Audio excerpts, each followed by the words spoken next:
Puji syukur, mari kita panjatkan kehadirat Tuhan Yang Maha Esa atas berkat rahmatnya, sehingga kita dapat berkumpul pada acara malam ini, pada acara upgrading 2024 ini yang dilaksanakan secara daring.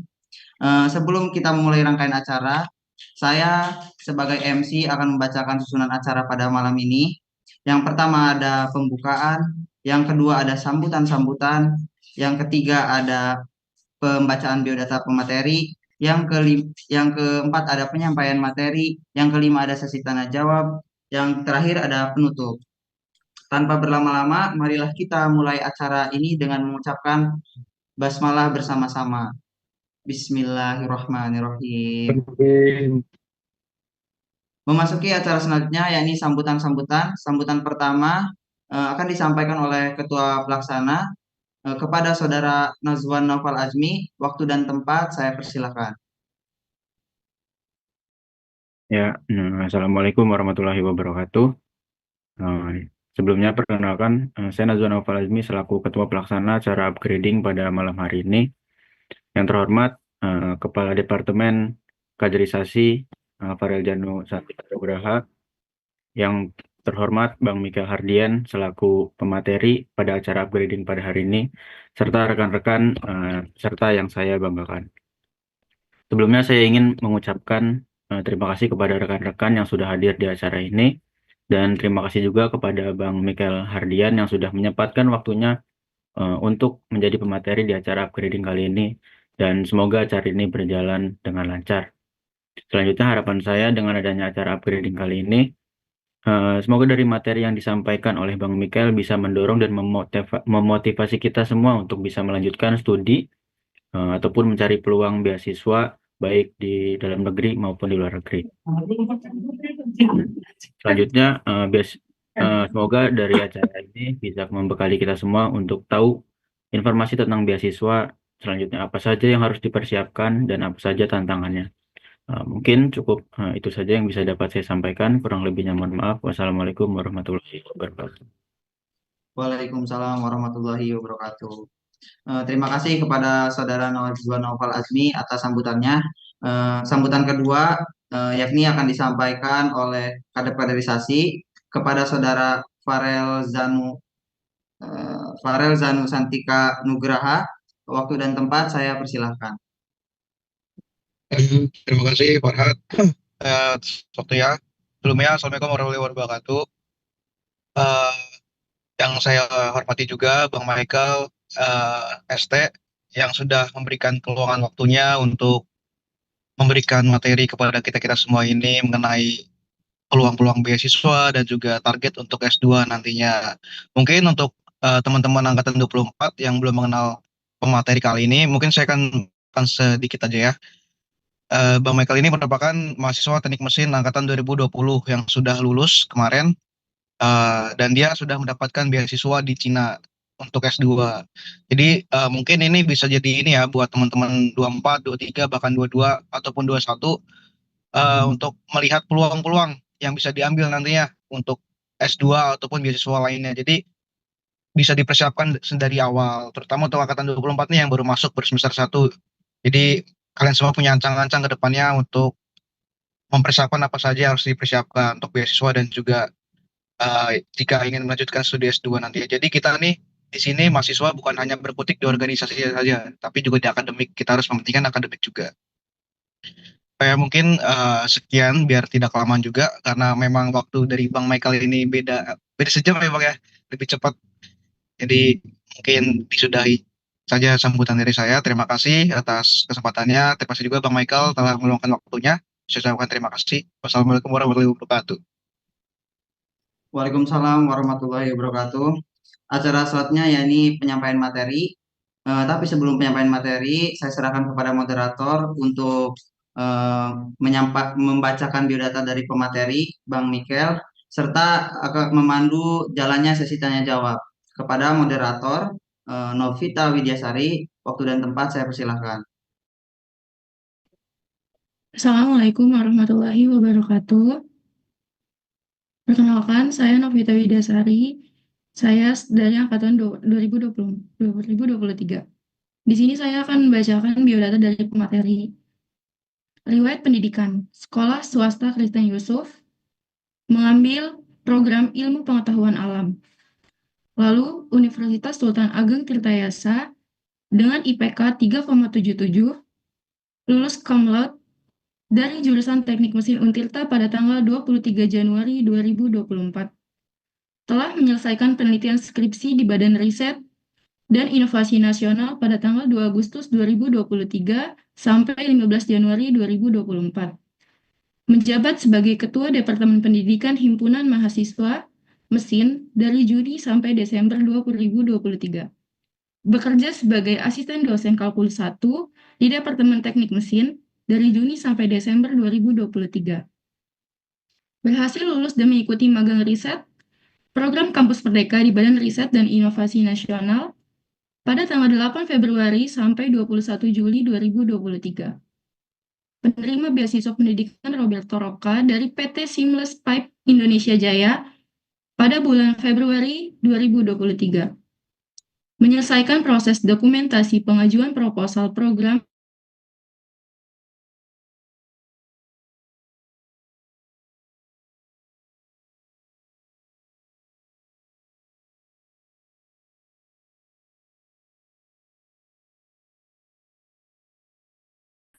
berkontribusi sebagai tim Krakatau menganalisis materi tubuh, berpartisipasi dalam Sel Eco Marathon 2023. Lalu, Scott Central University. Penerima beasiswa penuh game dari Green Eco Manufacture pada Agustus 2024. Lalu selanjutnya ada pengalaman magang program Kampus Merdeka Kemendikbudristek, yaitu bekerja sebagai asisten laboratorium selama kolaborasi penelitian antara PT Indonesia Power dan BRIN mendukung proses pembuatan baterai silinder pada bulan Desember 2023. Menerbitkan makalah di Springer Journal of Electronic Materials berjudul Pengaruh Peningkatan Ketebalan Kalender Katoda.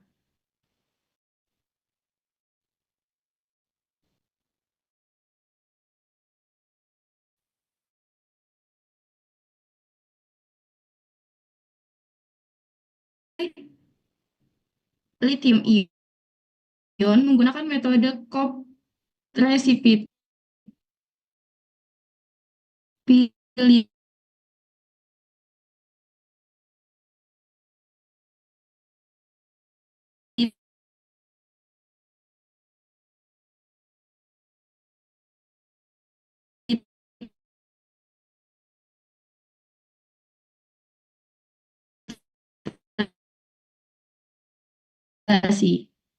menulis pada terhadap kinesis dan resistansi transfer muatan baterai. Lalu selanjutnya ada pengalaman organisasi Himpunan Mahasiswa Teknik Mesin.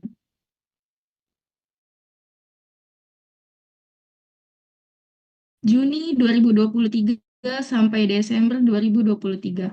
Diangkat sebagai Ketua Departemen Pendidikan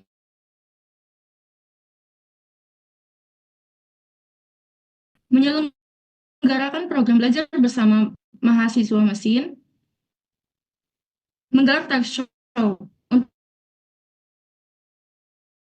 untuk sharing mengenai MBKM atau mahasiswa tingkat akhir, membuat konten edukasi untuk Instagram dan saluran YouTube, mengorganisasi dan melayani sebagai asisten dosen di Departemen Teknik Mesin, menjadi relawan untuk mengajar mata kuliah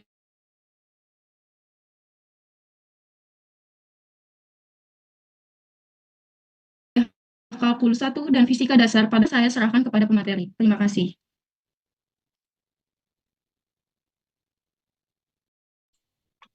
Baik, terima kasih Mbak Novita.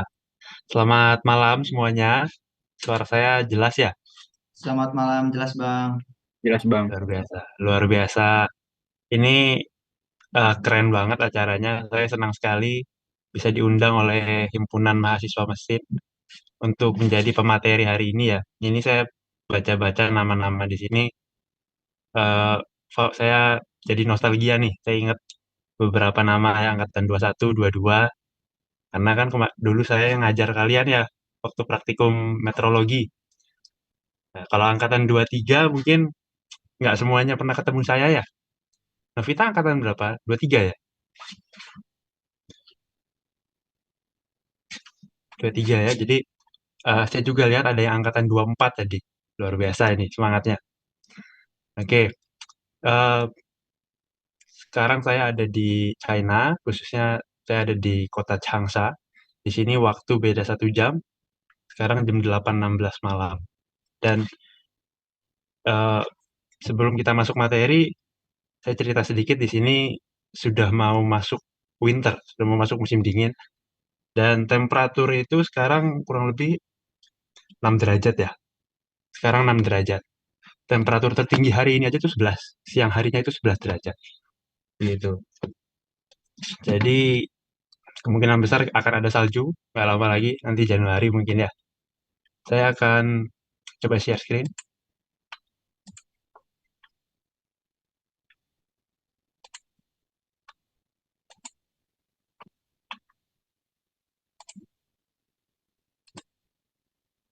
Gimana? Slide-nya kelihatan?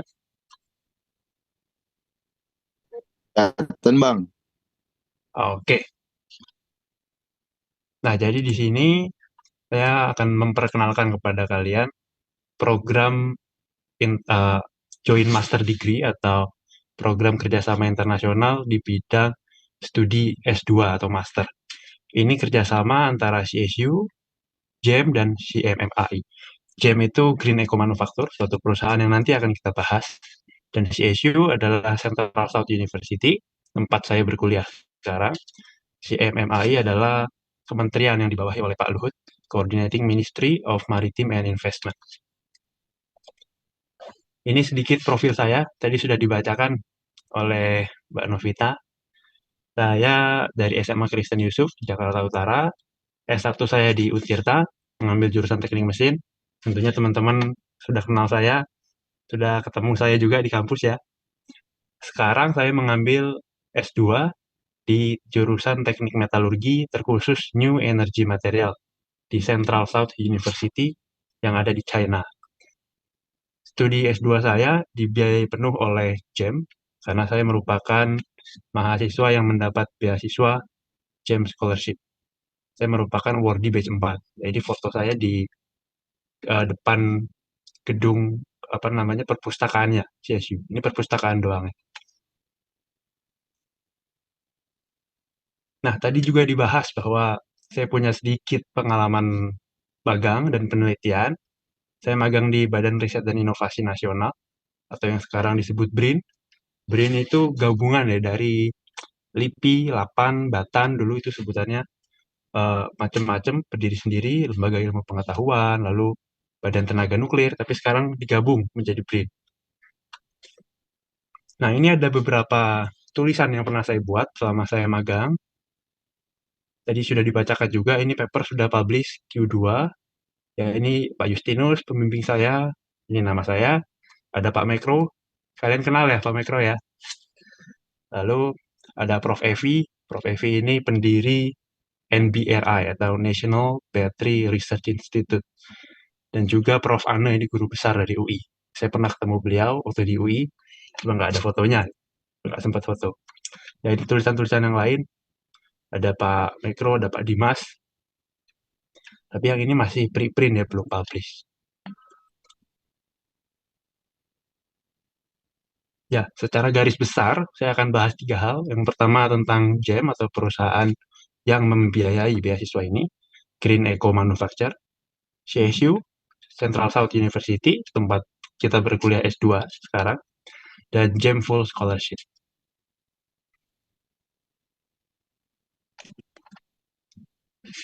Nah, yang pertama, kenapa GEM? Ya, GEM itu tadi sudah disebutkan Green Eco Manufacture adalah salah satu perusahaan besar di China.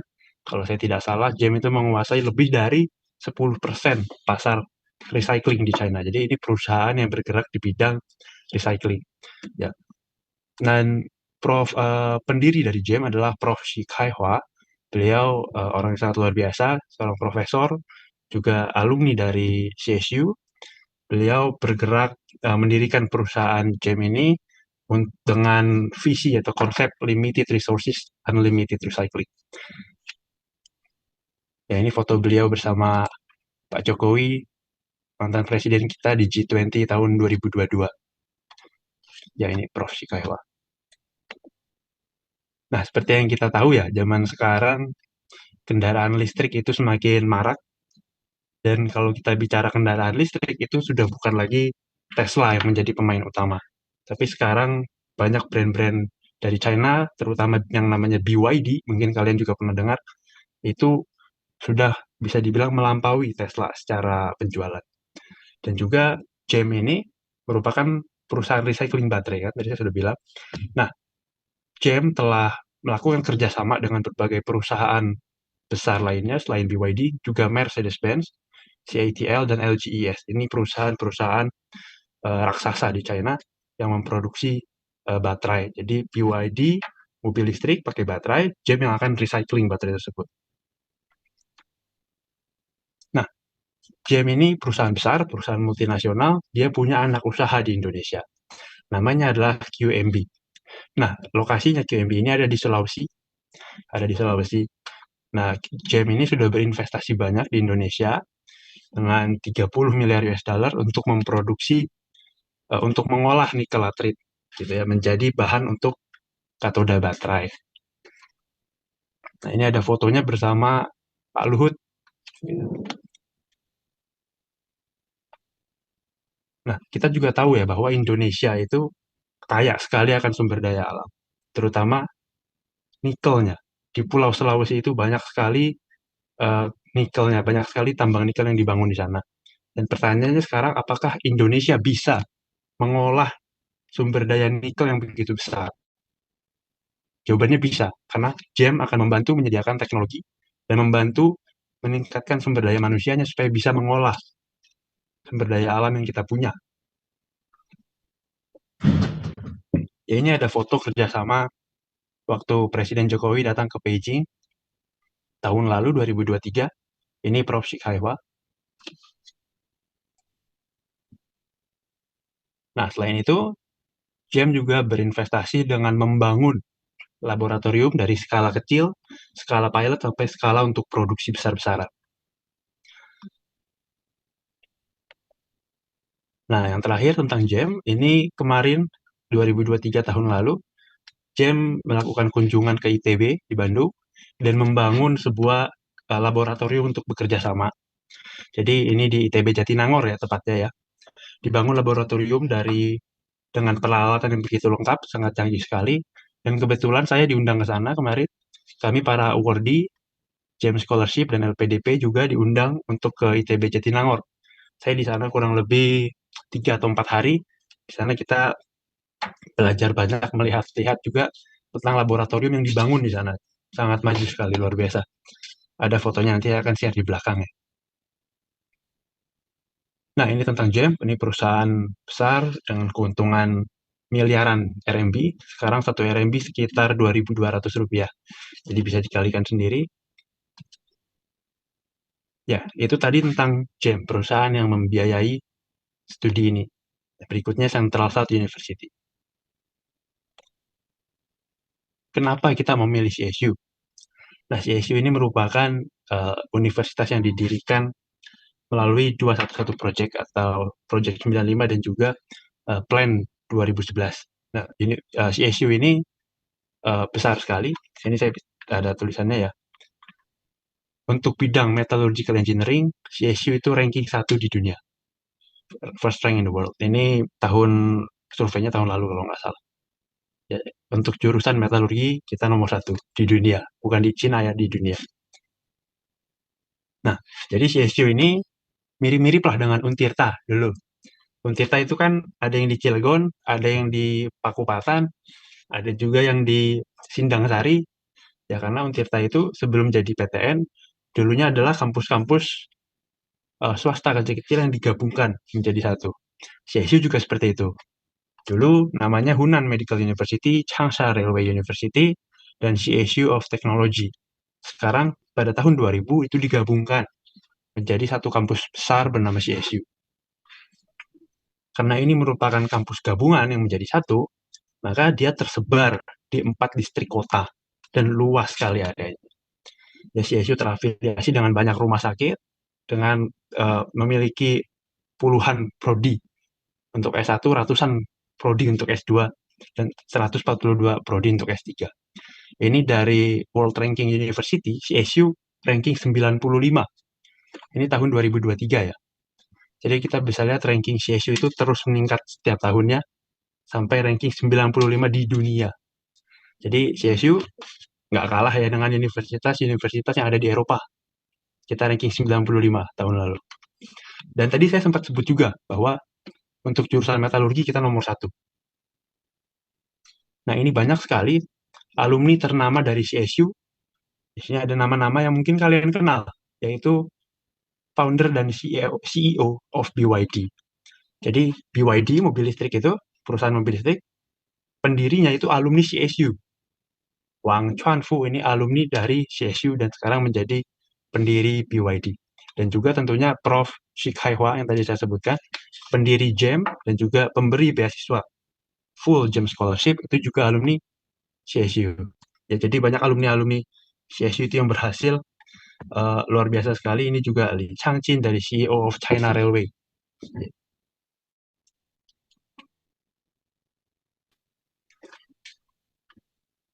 Nah, fasilitas kuliahnya apa aja, Bang?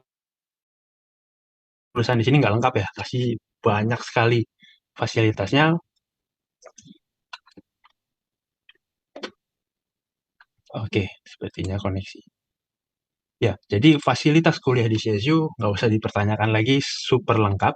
Ya, untuk teman-teman yang Muslim tersedia kantin halal di semua area kampus.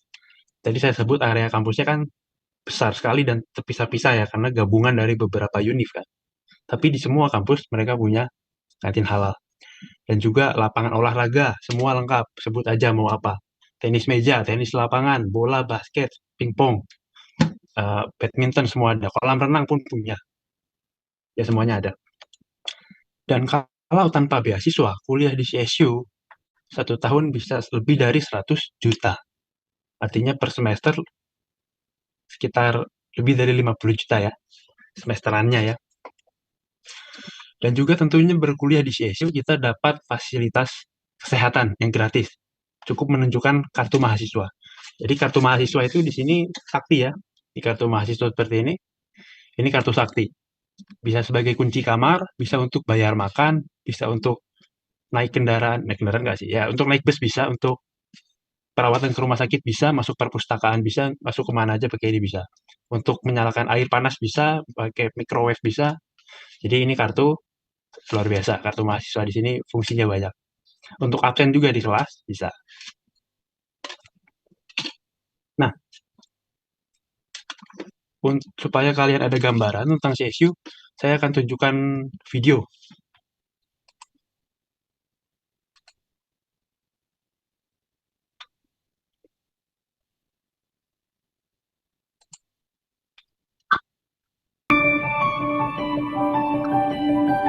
Masuk ya suaranya ya? Testa.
听我句劝啊，不要打牌，不要混饭局，别再玩手机了。从现在开始学习。 Lanjut, tadi kalian lihat ya kampusnya luas sekali, pemandangannya juga bagus-bagus sekali. Kalian bisa juga lihat pemandangan kota Changsha di sana. Nah, kita lanjut ke GEM Scholarship. Jadi ada beberapa program yang ditawarkan oleh GEM Scholarship ini, terutama di S2 Teknik Metalurgi ini yang saya ambil, New Energy Material. Ada juga S2 di bidang Teknik Transportasi. Ada juga S2 di bidang International Trade atau perdagangan internasional. Dan terakhir yang saya tahu untuk GEM itu hanya teknik metalurgi aja. Tapi saya nggak tahu ke depannya nanti mungkin teknik transportasi dan perdagangan juga akan difasilitasi oleh GEM. Tapi terakhir informasinya adalah itu jalur LPDP. Jadi selain menggunakan jalur beasiswa dari GEM, dari perusahaan Green Eco Manufacture, kalian juga bisa daftar program ini melalui LPDP. Karena tadi di awal saya sebutkan ya, ini kerjasama antara CSU, GEM, dan juga kementerian di Indonesia. Jadi tentunya LPDP sebagai pemberi beasiswa nasional ikut ambil bagian. Nah, jika kalian mengambil S2 di sini, secara garis besar timeline studi akan seperti ini ya. 3 bulan akan ada Mandarin Camp. Karena kita di China, tentunya bahasa yang digunakan di China adalah bahasa Mandarin. Dan saya harus katakan bahwa masyarakat China nggak banyak yang bisa bahasa Inggris. Jadi untuk kehidupan sehari-hari sangat perlu bahasa Mandarin. Walaupun perkuliahan itu kita pakainya English Taught, pakai bahasa Inggris kalau di dalam kelas, tapi di kehidupan sehari-hari berinteraksi dengan warga ya harus pakai bahasa Mandarin. Jadi mengingat pentingnya bahasa Mandarin akan diadakan 3 bulan Mandarin Camp seperti itu.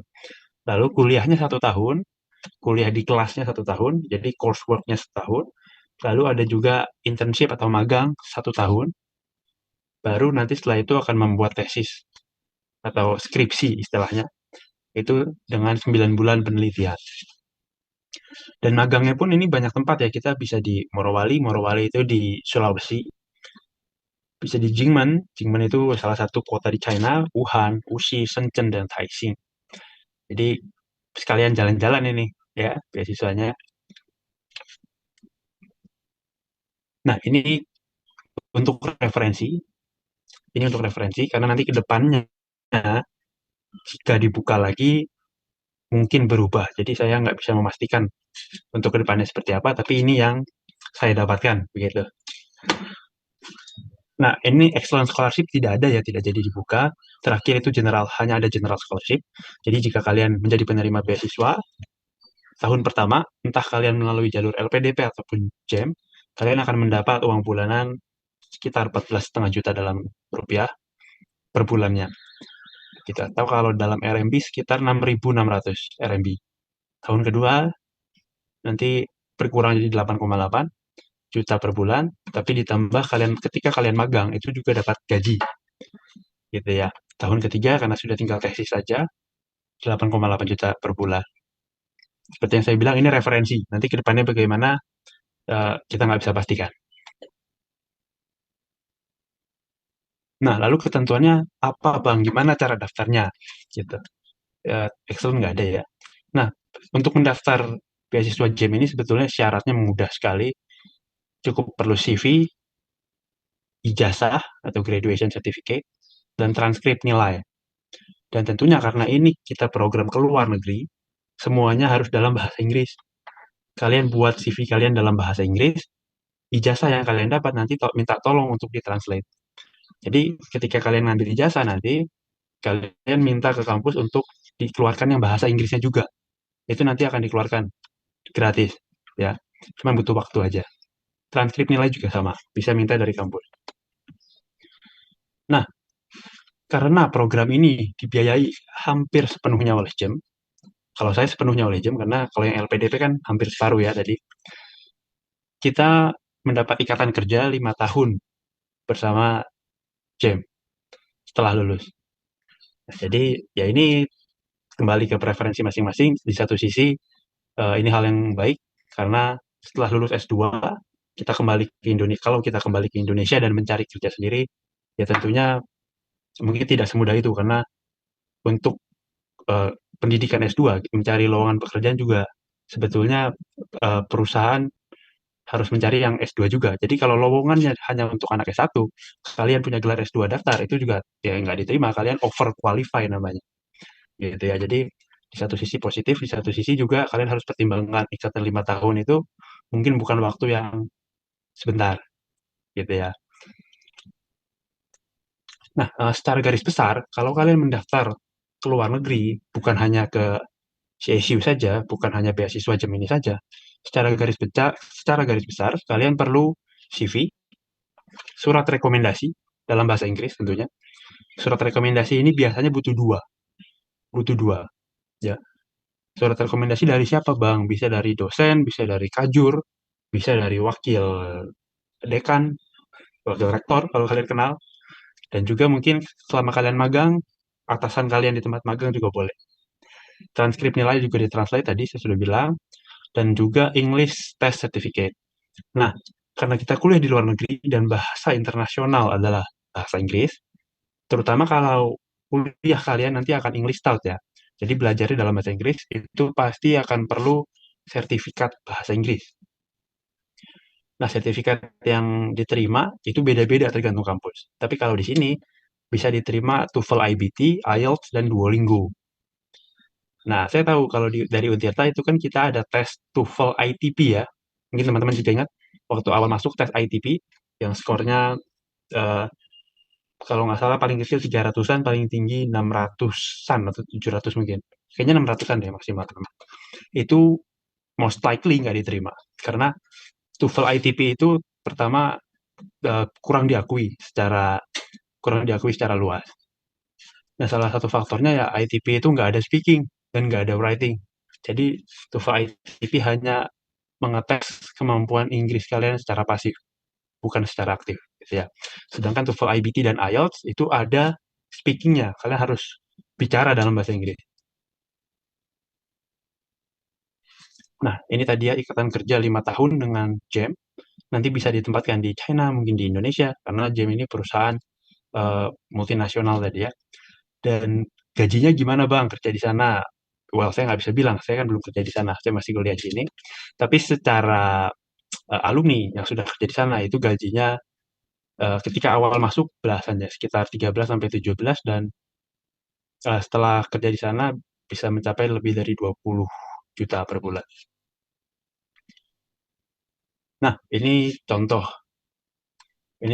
surat rekomendasi yang saya lampirkan waktu saya mendaftar beasiswa ini. Saya pertama minta dari kampus dan juga saya minta dari BRIN karena pengalaman magang saya di sana, saya mendapatkan surat rekomendasi ini dari BRIN ya. Ya ada stempel BRIN gitu.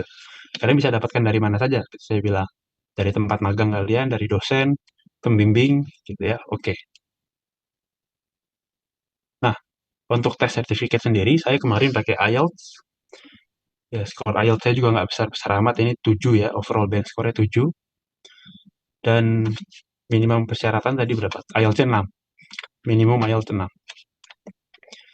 Ya, saya dapat 7. Jadi ya sedikit lewat aja gitu ya. Nah, untuk tes IELTS sendiri itu biayanya waktu saya kemarin 3.150.000. 3.150.000 satu kali tes. Dan itu saya harus tekankan kepada kalian supaya belajar bahasa Inggris.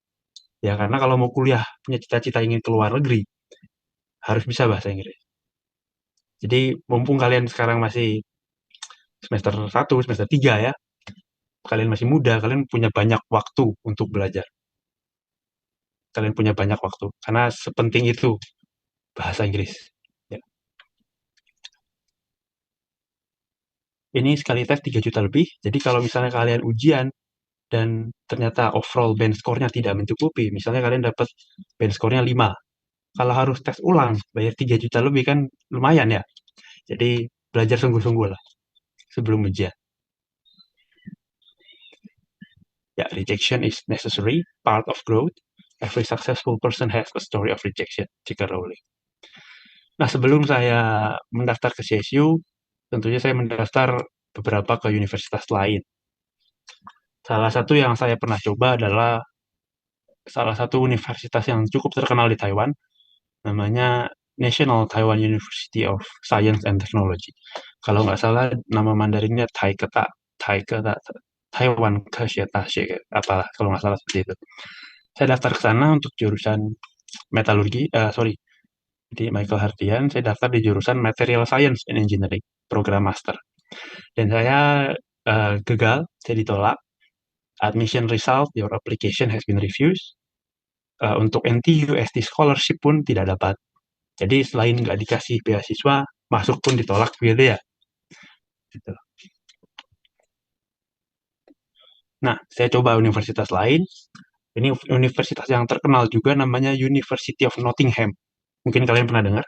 Ini salah satu univ yang terkenal dan besar sekali. Asalnya dari British, dari UK. Jadi Nottingham ini punya cabang di UK, China, dan Malaysia. Saya kemarin milih yang di China. Jadi khususnya ada di Ningpo, China. Jadi UNNC kita sebutnya ya, University of Nottingham, Ningpo, China. Saya daftar ke sana, kali ini jurusannya beda. Bukan teknik lagi, tapi saya daftar untuk International Business. Ya, kalian bisa lihat di sini. Saya daftar untuk MSc International Business. Saya diterima di sana, tetapi most likely tanpa beasiswa, dan saya harus bayar tuition fee-nya itu 110.000 RMB per tahun. Itu sekitar 242 juta per tahun, artinya per semesternya 100 jutaan ya. Gitu. Dan kalau saya menerima offer letter ini, saya harus bayar dulu 10.000 RMB atau sekitar 22 juta dalam 3 minggu setelah menerima surat ini. Gitu. Dan akhirnya ya saya nggak mau.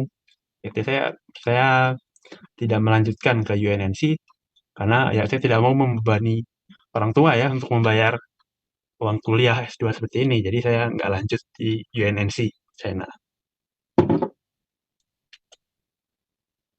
The only true failure occurs when you stop trying, Albert Einstein. Saya daftar lagi ke CSU, saya ketemu program GEM Scholarship ini, dan puji Tuhan saya diterima dengan beasiswa penuh dari GEM. Ini LOA-nya dari CSU, Letter of Acceptance. Nah, ini ada sedikit student activity selama di sini. Ya, nanti kita bisa praktek juga di laboratorium, kita bisa lihat labnya yang sudah maju sekali, peralatannya lengkap ya. Lalu kita ketemu juga dengan orang-orang dari kementerian, karena ini kerjasama Kementerian di Indonesia, GEM dan CSU.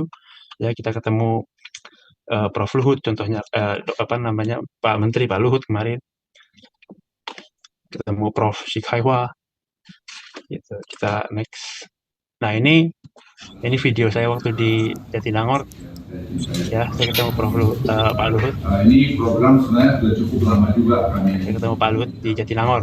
Ini bersama para awardee yang lain. Jadi saya cerita tadi ya, kita diundang ke Jatinangor untuk peresmian laboratorium yang dibangun oleh kerjasama GEM, CSU, dan ITB.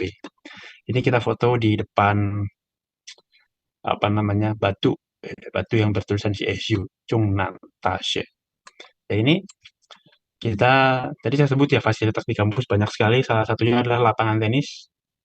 Ini tenis lapangan, ini free, tinggal di booking saja pakai handphone, itu tinggal datang. Ya, ini saya main bersama teman-teman. Ini kita maju presentasi. Dan kalau kalian kuliah di luar negeri, itu artinya apa? Kalian akan punya koneksi, punya teman-teman dari berbagai negara. Contohnya saya foto sama teman saya dari Kamboja. Ya, dari Kamboja. Ini teman saya dari Vietnam. Dia berkuliah di CSU juga. Nah, ini di dormitory ya. Ini di asrama. Seperti saya sekarang, saya di asrama. Untuk mahasiswa S2, asrama itu satu kamar berdua. Satu kamar 2 orang. Tapi kalau mahasiswa lokal, S1 itu satu kamar bisa 4 orang. Jadi ramai sekali ya. Ini saya foto di depan gedung perpustakaan.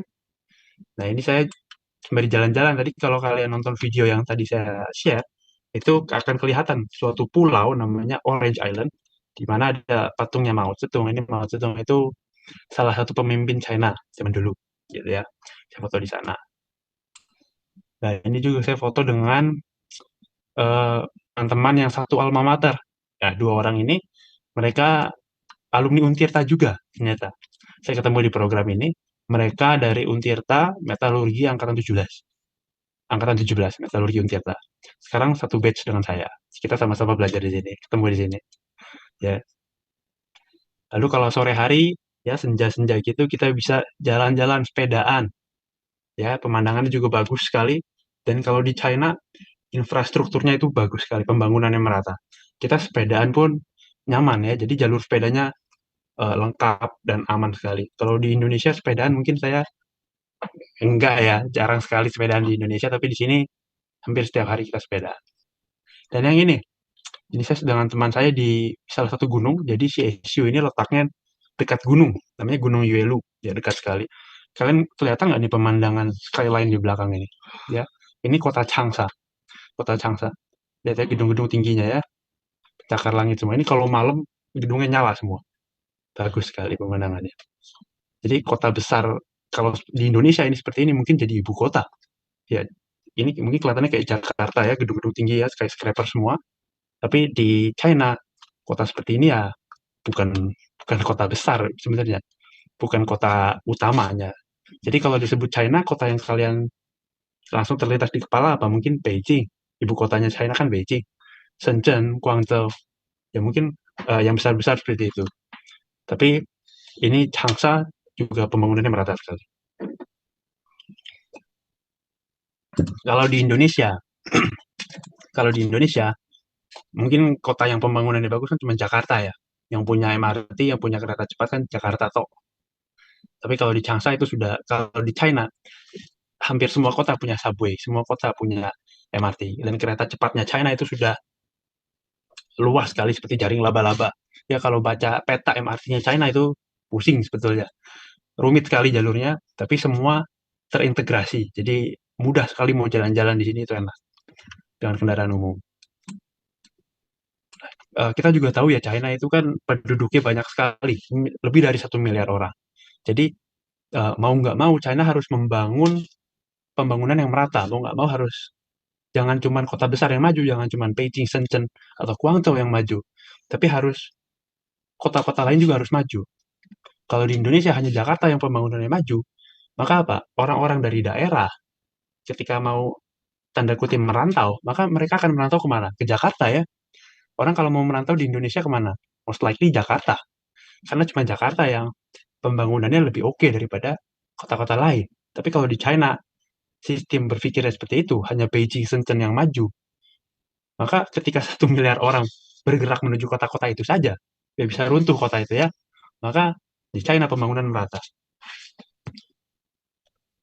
Nah, saya bersyukur bisa ada di sini sekarang, dan tentunya saya tidak akan melupakan jasa dari orang-orang yang telah membantu, mendukung saya, mengajar saya, membimbing saya hingga saat ini. Kalian juga pasti kenal ya ini ya. Kenal nggak orang ini? Halo, Kenal bang. kenal ya. Ini Pak Mekro, ini Bu Erni. Beliau adalah pembimbing saya ketika skripsi. Dua-duanya luar biasa. Ini Pak Justinus, pembimbing saya selama di BRIN. Dan saya bersyukur sih mendapatkan mereka bertiga sebagai pembimbing saya. Pak Justinus, Pak Mekro, Pak Bu Erni. Saya betul-betul ingat ya waktu saya selesai sidang. Jadi posisinya setelah selesai sidang skripsi, saya duduk bersama Pak Mekro dan Bu Erni. Kita ngobrol-ngobrol. Pak Mekro tanya, gimana Mike rencana kamu setelah ini? Kita anggap kamu sudah lulus di sidang ini. Kamu mau kemana sekarang? Saya cerita banyak dengan Pak Mekro, Bu Erni, dan saya ingat persis satu kalimat yang Pak Mekro ucapkan saat itu.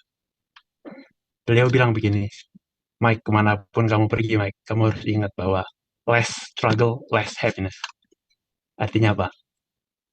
Kalau sekarang kalian merasa sedang kesulitan, kalau kalian merasa sekarang kalian sedang full struggle, berjuang, bagus. Itu artinya suatu saat nanti akan ada happiness yang besar buat kalian. Tapi kalau kalian less struggle, kalian santai-santai, nggak merasa berjuang, nggak ada struggle-nya, maka happiness-nya pun nanti akan kurang. Ya, less struggle, less happiness. Itu yang Pak Michael ucapkan ketika saya selesai sidang waktu itu. Bersama Bu Erni juga di jurusan waktu itu, ingat sekali.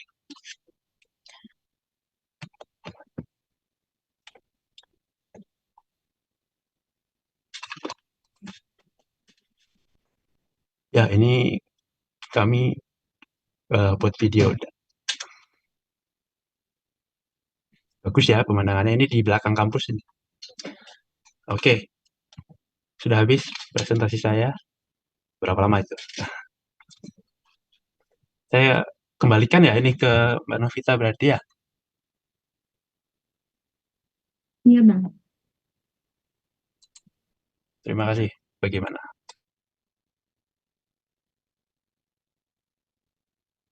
Baik, terima kasih kepada Bang Michael atas materi yang telah disampaikan. Semoga apa yang disampaikan dapat bermanfaat untuk kita semua. Ya, jika ada pertanyaan dari teman-teman, Ya, boleh. Ya. bagi teman-teman yang ingin bertanya, dipersilahkan.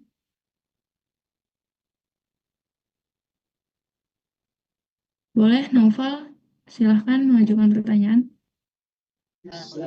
Sebelumnya mohon maaf teh, suara saya kedengaran nggak teh? Kedengeran? Baik teh. Assalamualaikum warahmatullahi wabarakatuh. Perkenalkan nama saya Naufal Fahri Jairi dari jurusan Teknik Mesin Angkatan 2024. Saya ingin bertanya Bang, kan ada gitu Bang, beasiswa yang harus persyaratan itu kayaknya esai ya Bang. Kira-kira kalau buat esai itu kayak gimana ya Bang? Gitu. Terima kasih Bang.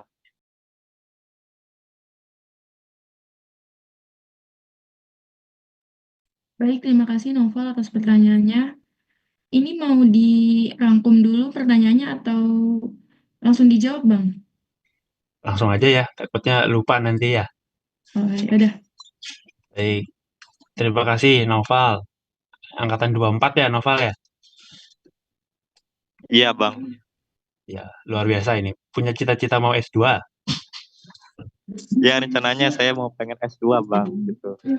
Oke, luar biasa keren. Betul ya. Jadi biasanya juga salah satu persyaratan untuk mendaftar S2 itu diminta membuat esai atau research proposal namanya. Nah, dan bagaimana membuatnya itu tergantung kembali lagi ke persyaratannya masing-masing. Biasanya diminta kalau S2 itu biasanya research proposal. Jadi diminta kamu datang ke sini itu mau meneliti tentang apa. Kalau saya di bidang metalurgi dan new energy material, saya buat research proposal mengenai saya mau meneliti tentang ABCD. Kalau saya bikin kemarin tentang bagaimana kita merecycle baterai. Karena background saya kan dari BRIN, saya punya sedikit pengalaman di bidang baterai, maka saya coba melanjutkan itu. Nah, tapi kalau dimintanya esai, esainya misalnya tentang diri sendiri, ya kalian bisa ceritakan kelebihan kalian apa di esai itu, pengalaman kalian bagaimana, ada kejadian apa yang bisa merubah kalian dari kalian yang dulu seperti ini menjadi seperti ini, itu kalian cantumkan di esai itu. Jadi di esai itu menceritakan uh, apa hal yang terjadi dalam hidup kalian yang mengubah kalian menjadi lebih baik. Jadi dalam membuat esai kembali lagi ya tadi esai tentang diri sendiri atau research proposal. Jadi disesuaikan lagi dengan permintaan kampus. Gitu. Oke, atau bahkan mungkin nanti dibuat kalau misalnya teman-teman yang LPDP itu setahu saya mereka bikin esainya begini. Buatlah esai tentang komitmen kalian kembali ke Indonesia. Karena kalau LPDP kan harus kembali dan mengabdi untuk negara, maka mereka diminta membuat esai komitmen kalian kembali ke Indonesia. Seperti itu. Jadi bikin esai kembali lagi. Oke, Nova, cukup menjawab nggak? Terjawab Bang, terima kasih ya Bang. Baik, ada lagi dari teman-teman yang ingin bertanya?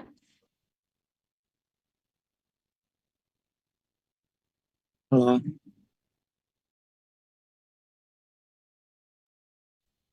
Halo, sebelumnya izin memperkenalkan diri. Nama saya Ilham Ramadan, 333122052 dari Teknik Mesin Angkatan 22. Sebelumnya saya mohon maaf ini nggak bisa on cam soalnya lagi di luar juga. Izin Bang Michael, Bang saya izin tanya Bang, kira-kira apakah ada wawancara Bang dalam seleksi beasiswa? Kalau iya, biasanya tuh pertanyaan apa aja sih Bang yang sering keluar? Terima kasih Bang Michael.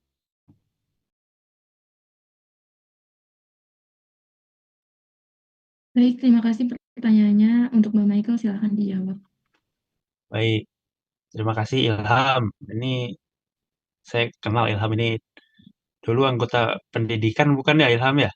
Kalau nggak salah. Iya Bang, betul Bang. Iya kan? Dulu anggota saya di Departemen Pendidikan. Pertanyaannya bagus Ilham tentang tentunya setiap beasiswa punya seleksi yang namanya wawancara. Itu tiada itu bagian yang sangat krusial dalam seleksi. Dan wawancara ini memang seringkali menjadi momok ya bagi para pendaftar ya. Jadi pertanyaannya apa saja? Yang saya bisa ceritakan begini.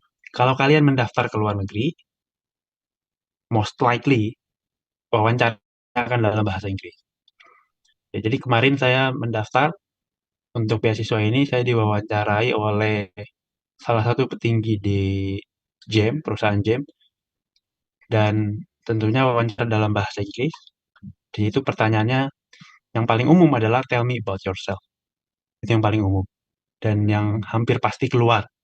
Kalian harus bisa merangkum tell me about yourself itu dalam kata-kata yang singkat tapi mantap gitu. Jangan yang simple-simple kayak nama saya Michael Hardian, saya dari Untirta. Itu ya bisa baca di CV, semua orang juga tahu. Tapi kalian coba ceritakan yang lebih menarik gitu loh. Dan juga kalau pertanyaan teknis itu tentunya beda-beda, tergantung bidang yang kalian daftar. Kalau saya di bidang metalurgi, kemarin ada pertanyaan tentang baterai, karena apa namanya, pewawancara juga kan membaca CV kita. Dia tahu bahwa saya ini punya background di BRIN, saya punya background penelitian tentang baterai, lithium ion, maka pertanyaan wawancaranya, saya ditanya tentang baterai, saya ditanya kinerja baterai lithium ion, saya ditanya waktu di BRIN ngapain aja, saya ditanya penelitian kamu tentang apa yang kamu lakukan saat melakukan penelitian, apa yang kamu lakukan ketika menghadapi data yang menganalisa data seperti itu, dan semuanya dalam bahasa Inggris, gitu ya. Dan triknya begini, saya mendaftar untuk kuliah di China, dan kita tahu bahwa China itu kita pakai bahasa Mandarin di sana. Dan pewawancara saya itu orang petinggi di GEM dan mereka kan orang China. Dari China-nya langsung. Mereka of course bisa ngomong Mandarin dong. Nah, jadi ketika saya wawancara, saya pun ditanya, apakah kamu bisa bahasa Mandarin? Ya walaupun secara persyaratan, kuliahnya dalam bahasa Inggris, jadi tanda kutip Inggris aja kan cukup, kuliahnya kan bahasa Inggris. Tapi kalau kalian bisa bahasa Mandarin, itu poin yang sangat besar, poin plus yang besar. Jadi ketika wawancara itu, selain saya bisa menjawab pertanyaan-pertanyaan teknis tentang baterai, tentang background saya dalam bahasa Inggris dengan baik, saya juga bisa menjawab sedikit banyak dalam bahasa Mandarin. Ya walaupun mungkin ya kalau ditanya ke saya bahasa Mandarin ya teknis-teknis metalurgi saya juga nggak bisa. Saya juga nggak bisa. Kalau conversation sehari-hari oke lah. Tapi sedikit banyak bisa. Jadi sehingga si pewawancara itu tahu, oh orang ini sedikit banyak bisa Mandarin. Nggak dari nol gitu. Setidaknya nggak dari nol. Gitu. Jadi wawancara itu memang poin yang penting sekali. Pertama, latihan speaking bahasa Inggris. Latihan speaking bahasa Inggris. Karena kalau ke luar negeri, interviewnya pasti bahasa Inggris. Yang kedua, kuasai mungkin skripsi kalian nanti, tesis kalian tentang apa dalam bahasa Inggris. Jadi kalian harus bisa menjelaskan. Ketika ditanya, kalian skripsi tentang apa? Bisa jelasin nggak dalam bahasa Inggris? Gitu ya. Cukup nggak, Hap? Oke Bang, jadi kalau misalkan kita sedikit paham tentang bahasa lokalnya juga itu dapat poin plus juga ya Bang ya? Yes, betul. Betul. Oke Betul. Bang Michael, Ya, karena simpelnya begini. Kita orang Indonesia. Saya kalau lagi jalan lalu disapa orang dalam bahasa Indonesia, saya langsung berasa kayak, wah ini kita apa ya, saudara satu tanah air gitu loh. Kita sama-sama orang Indonesia. Tapi kalau saya disapa dengan bahasa Inggris atau diajak ngobrol orang lain dalam bahasa asing, bahasa Inggris lah, bahasa Mandarin lah, itu feel-nya beda dengan saya ngomong dengan orang yang bahasa Indonesia. Gitu ya, karena semua orang senang kalau diajak ngobrol dengan bahasa ibu mereka, their mother language. Oke. Baik, terima kasih pertanyaannya Bang Ilham. Untuk teman-teman, ada lagi yang ingin bertanya? Sebelumnya mohon maaf kalau ingin bertanya, silahkan on cam ya.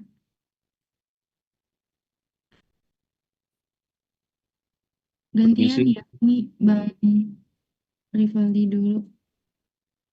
Silahkan Bang.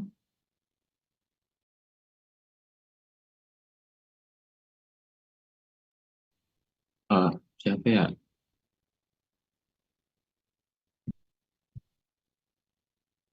Ini giliran saya bukan yang nanya. Mohon maaf tadi nggak kedengeran. Iya, iya Bang. Oh iya. Ya, Assalamualaikum warahmatullahi wabarakatuh. Terima kasih teman-teman dan Bang Michael. Perkenalkan, nama saya Ridwan Bang dari mesin angkatan 22. Saya sebenarnya ada dua pertanyaan Bang.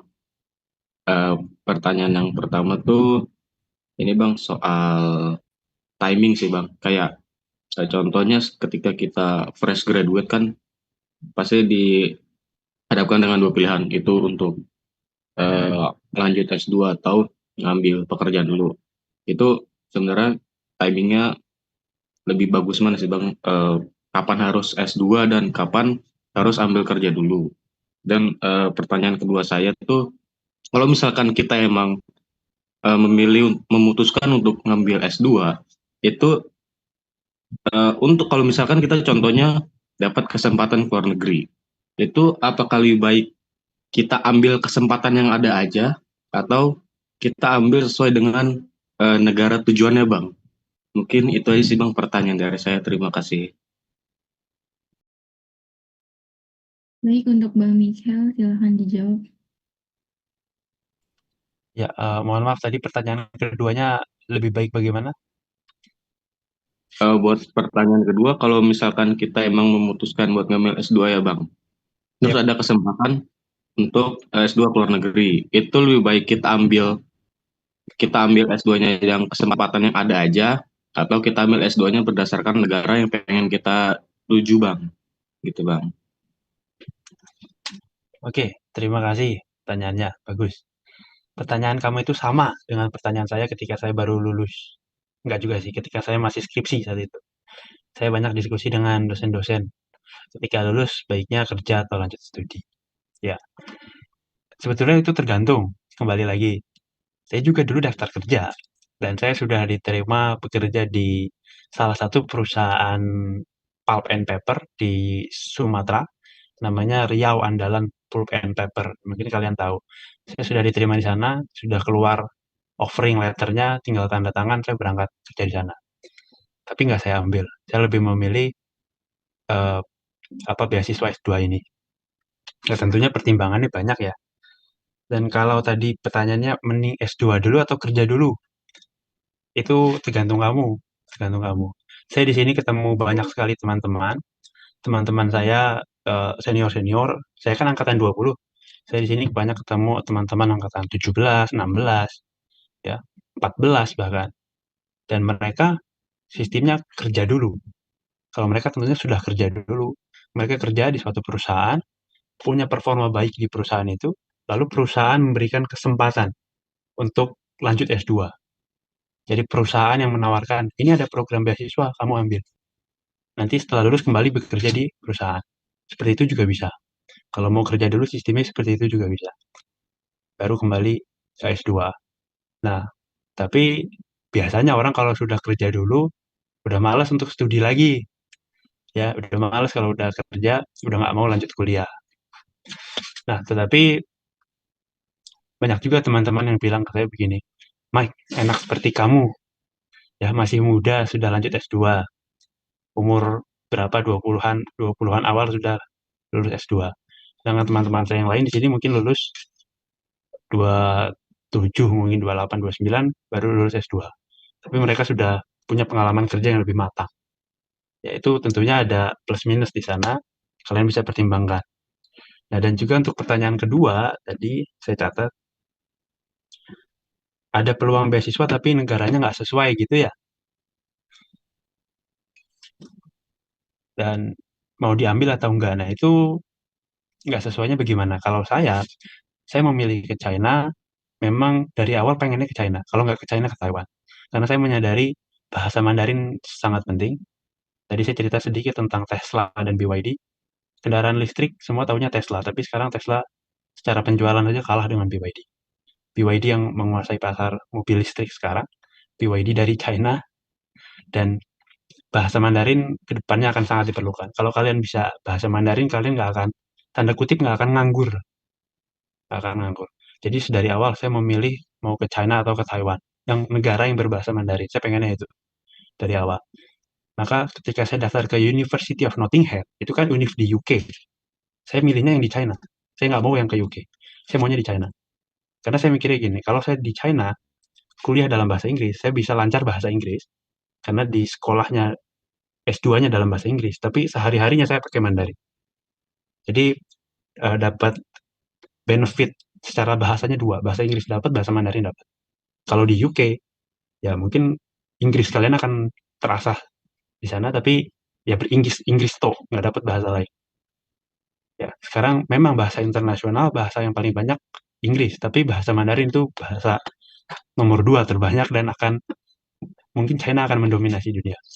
Dan karena warga Cina sendiri 1 miliar lebih, begitu. Jadi bahasa Mandarin sangat digunakan. Dan tadi saya cerita tentang di Sulawesi banyak pertambangan, bahwa perusahaan di China banyak yang investasi di sana.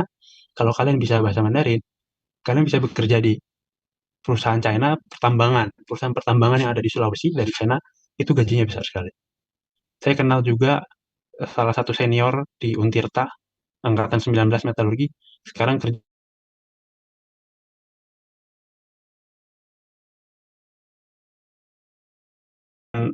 karir saya akan lebih mudah di sana.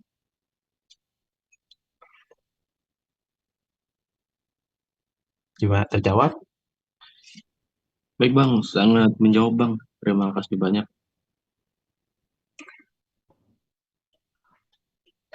Baik, terima kasih jawabannya Bang Michael. Selanjutnya, untuk Faris, silahkan on cam jika ingin bertanya.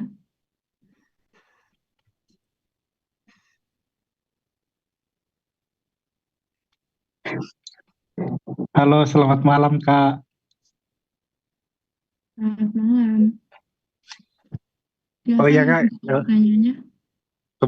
kebetulan mau nanya untuk biaya hidup yang di Changsha itu kira-kira berapa ya Kak? Kan kebetulan setahu saya memang di Changsha kan, Central South University. Apakah kebutuhan hidup di sana itu besar atau gimana Kak? Makasih. Baik. Ya, terima kasih Faris Fatur Rahman. Pertanyaannya, biaya hidup di Changsha itu saya harus bilang nggak semahal di kota-kota besar di China seperti Beijing atau Shenzhen ya. Tapi ya kalau dibandingkan dengan Jakarta mungkin ya nggak bisa dibilang beda jauh sih. Mungkin karena kurs juga di sini. Tapi kalau kalian tanda kutip hidup hemat makan di kantin kampus itu nggak mahal kok. Ya, kalian kan kalau dari referensi beasiswa tadi 6.600 per bulan.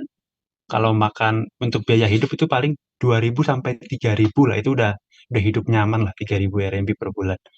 Atau 6 juta per bulan itu sudah nyaman kok. Jadi uang beasiswanya lebih dari cukup sebetulnya. Jadi 6.600 kalian pakai 3.000 masih sisa lebih dari separuh gitu. Biaya hidup nggak mahal kok di sini. Transportasi juga murah sekali. Tadi saya cerita bahwa metro atau subway sudah seperti jaring laba-laba terintegrasi kemana-mana mudah. Itu biayanya cuma sekitar 2 kuai. 2 kuai itu sekitar 5.000, nggak sampai 5.000. 2.200 kali 2. Itu sudah bisa jalan jauh. Dan juga kalian bisa sepedaan di sini kalau jaraknya cuma hitungan 3 kilo, 2 kilo, sepedaan aja. Ya, nyaman di sini. Biaya murah kemana-mana. Oke, ada pertanyaan lagi? Oh iya Kak, kalau misalnya kuliah itu sistem libur kuliahnya di sana itu gimana ya Kak? Apakah mungkin ada libur ini, karena setahu saya kalau di luar negeri itu ada yang namanya winter holiday atau yang summer holiday kayak gitu. Jadi kalau misalnya nanti itu apakah kita diizinkan pulang terus dibiayain atau pembiayaannya sendiri Kak? Kasih. Ya, Baik, untuk ketentuan dari pemberi beasiswa sendiri, nanti bahwa kita akan diberikan tiket pulang ke Indonesia. Jadi beasiswa ini itu mencakup bahkan tiket kalian pulang pergi Indonesia ke China. Itu dicakup juga untuk liburan nanti. Setahu saya nanti kalau kita liburan musim dingin, ini kan sekarang winter baru mulai ya. Nanti mungkin Januari itu kita liburan musim dingin, ada kemungkinan akan diberikan tiket pulang ke Indonesia. Cuman itu tentunya menunggu informasi lebih lanjut dari pemberi beasiswa ya. Gitu. Dan juga ada liburan musim panas, liburan seperti itu. Kemarin kita ada libur Mid Autumn Festival. Jadi di China itu ada banyak hari nasional ya, mungkin gitu ya sebutnya. Kayak hari kemerdekaannya China, bukan hari kemerdekaan sih, lebih ke hari nasionalnya China, 1 Oktober kemarin, itu libur seminggu. Lalu Mid Autumn Festival juga libur. Nanti winter winter vacation libur, summer vacation libur, seperti itu.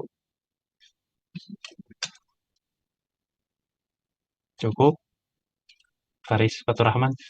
Iya cukup Kak. Terima kasih banyak Kak Mai. Terima kasih, luar biasa pertanyaannya, Faris. Terima kasih Bang Mikel atas jawabannya. Untuk teman-teman, ada yang ingin bertanya lagi?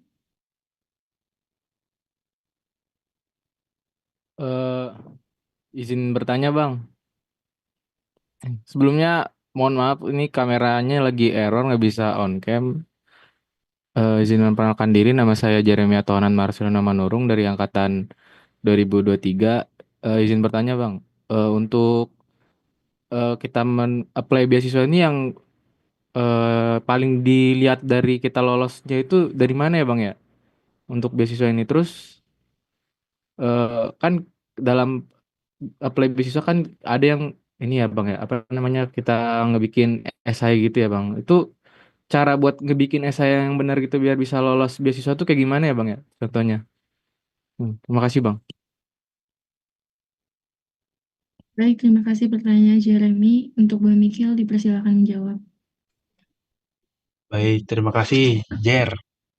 Jeremy pernah ketemu saya di kampus ya, Jer? Dulu kita. Iya Bang, pernah Bang. Di kereta Ya, juga. di kereta. Tadi apa yang paling dilihat ya ketika mendaftar beasiswa? Ya, bisa dibilang semuanya dilihat. CV kalian akan dilihat. Ya, walaupun nggak dibaca detil, tapi dilihat. Lalu kelengkapan dokumen itu pasti dilihat. Kalau diminta rekomendasi 2, kalian cuma lampirkan 1 atau nggak lampirkan sama sekali ya mungkin langsung tereliminasi saat itu juga ya. Lalu kalau walaupun secara permintaan misalnya hanya minta ijazah, CV, transkrip itu doang, tapi kalau kalian punya sertifikat yang bisa mendukung ya lampirkan saja. Kayak misalnya saya kemarin menjadi asisten di mengajar angkatan 2122 ada sertifikatnya ya lampirkan saja. Menjadi kepala departemen ada sertifikatnya lampirkan saja. Ya kan walaupun itu ya enggak juga nggak apa-apa tapi bisa membantu. Dan apa yang paling dilihat kalau ke luar negeri, tadi saya sebutkan bahasa Inggris paling penting, itu juga dilihat. Kalian punya nggak sertifikat bahasa Inggris? Or at least ketika wawancara nanti, dilihat kalian bisa nggak speaking dalam bahasa Inggris. Itu dilihat. Lalu, eh, kalau IPK mungkin juga merupakan salah satu pengaruh yang besar ya. Karena banyak yang kadang mungkin kalau apa namanya asesor atau penilainya itu tanda kutip males dia tinggal ngerating berdasarkan IPK lalu di sort by highest to smallest. Kalau di sort seperti itu yang terpilih otomatis IPK paling tinggi misalnya yang daftar 100 lalu penilai beasiswa dengan cara cepat di sort 100 itu diurutkan yang paling besar paling rendah diambil top 20. Kalau IPK kalian nggak masuk top 20 yang langsung out walaupun bahasa Inggris kalian bagus misalnya kan nggak sempat ke wawancara tuh secara seleksi berkas udah gugur gitu ya. Jadi kalau di seleksi berkas udah gugur, gimana bisa masuk wawancara? Jadi kalian mumpung masih semester awal-awal, bisa mungkin jangan ulang matkul. Bisa mungkin jangan ulang. Itu salah satu hal yang penting. Dan tadi pertanyaan kedua, cara membuat esai yang bagus. Kalau ke luar negeri, esainya dalam bahasa Inggris. Paling simpel, grammarnya yang benar. Kalau nulis, susunan katanya bahasa Inggris jangan ada yang salah, terutama itu. Lalu tadi, seperti penanya sebelumnya, esainya yang bagus seperti apa, saya bilang kembali kalau diminta research proposal, ya kalian lampirkan research proposal, diminta esai tentang diri sendiri, lampirkan esai diri sendiri. Kalau diminta teman-teman LPDP diminta komitmen kembali ke Indonesia, ya kalian bikin itu yang meyakinkan bagi para pembaca. Kalau perlu setelah kalian bikin, kalian minta tolong teman kalian atau mungkin dosen kalian untuk baca sekilas nih ada kesalahan nggak kira-kira gitu. Cukup belajar. Cukup Bang, terima kasih Bang atas jawabannya. Baik, untuk teman-teman adakah lagi yang ingin bertanya?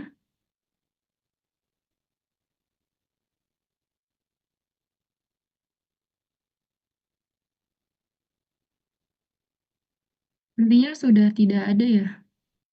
Ya dong, terakhir. Oh iya, Bang, boleh. Silahkan. On cam ya. Perkenalkan Bang, nama saya Nazwa Nopalazmi dari jurusan Teknik Mesin Angkatan 22. Saya ingin bertanya Bang, kira-kira untuk mencari beasiswa itu kira-kira ada platform atau situs atau ada apa ya website gitu gak sih Bang untuk nyari beasiswanya? Terima kasih Bang.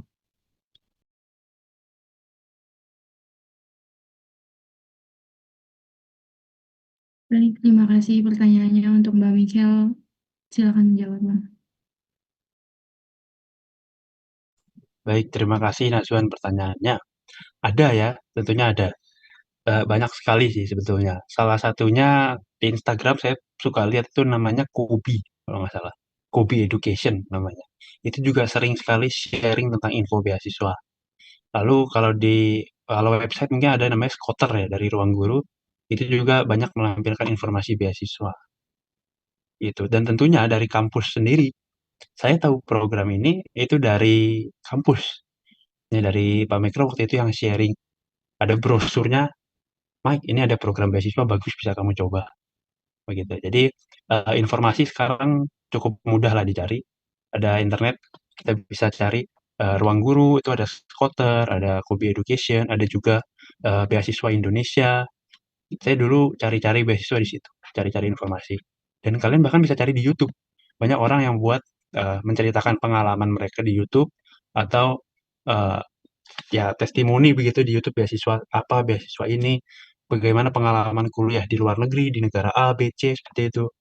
Dan mungkin kalau rekaman ini nanti bisa direkam, meeting ini direkam dan bisa diupload ke YouTube, itu bisa menjadi referensi juga kan buat orang-orang yang cari beasiswa begitu.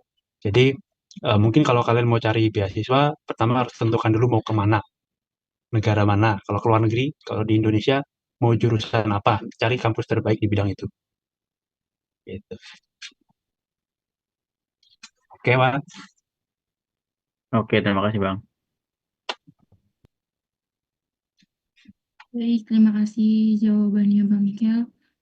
Untuk teman-teman ada yang ingin bertanya lagi?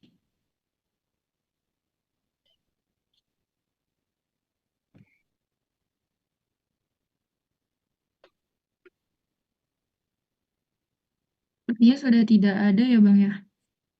Ya. Baik, untuk selanjutnya terima kasih untuk teman-teman. Saya serahkan kepada MC.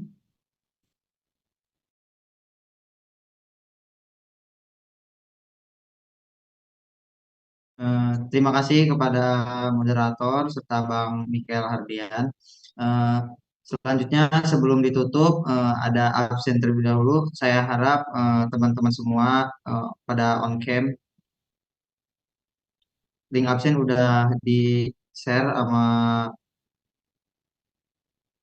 Bang Nazwan Naufal.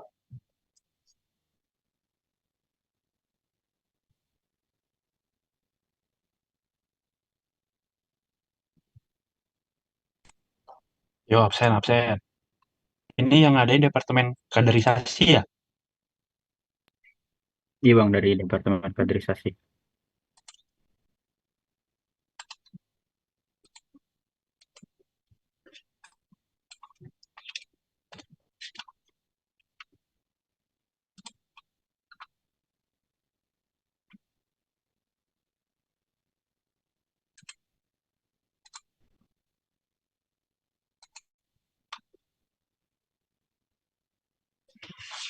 Departemen Pendidikan sekarang siapa kadepnya?